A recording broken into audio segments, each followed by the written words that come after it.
এদিকে আসো না, বাই বলে দাও। হাই, আমরা যাচ্ছি কোচবিহারের রাজবাড়ি। না না, আজ যাচ্ছি না, এটা গিয়েছিলাম আমরা মে মাসে 2024-এ। তো আজ আমি ভিডিওটা শেয়ার করছি। তোমরা বলতে পারো যে এতটা লেট করে কেন শেয়ার করছি।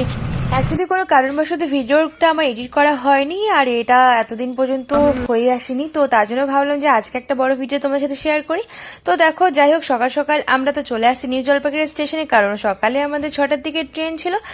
এরপরে আমরা আমাদের প্ল্যাটফর্মে চলে যাই হাতে টিকিট নিয়ে, সেখানে ওয়েট করছিলাম ট্রেনের জন্য।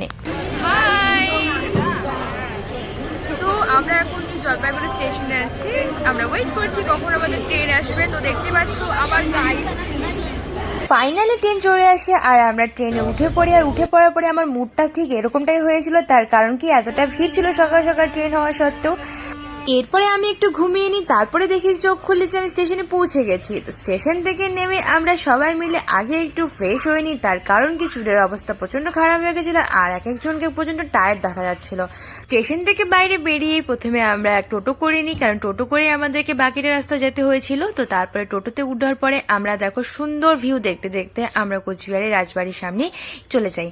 আর দূর থেকে দেখতে পাচ্ছি যে কোচবিহারের রাজবাড়িটা দেখা যাচ্ছিল, আর গল্প করতে করতে আমরা সেখানে পৌঁছে যাই। টোটো থেকে নেমে প্রথমে আমরা কিছু খেয়ে নিই, কারণ ব্রেকফাস্ট করা হয়নি আমাদের।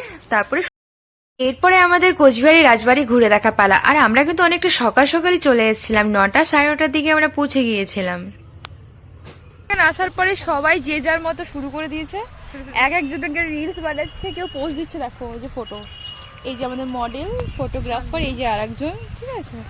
আর এই যে আমি বেচারা, কেউ ফটো তুলে দেয় না আমাকে।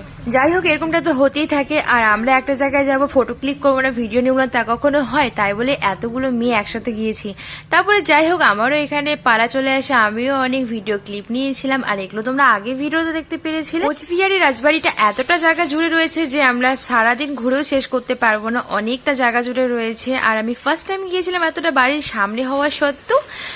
আর সেখান থেকে ঘুরে আমরা ভাবি যে এসেছি যেহেতু, 4-5টা আরো ঘুরে নেওয়া যাক। তারপরে আমরা মদনমোহনে চলে আসি। দেখো এখানে হোয়াইট কালারের যে মন্দিরটা রয়েছে, তার ভিতরে আমরা ঢুকে যাই।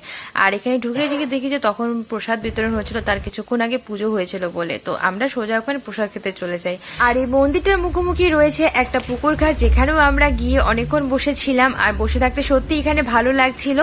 অনেকক্ষণ থাকবার পরে দুপুর হয়ে যায়, তারপরে আমরা লাঞ্চ করার জন্য চলে যাই।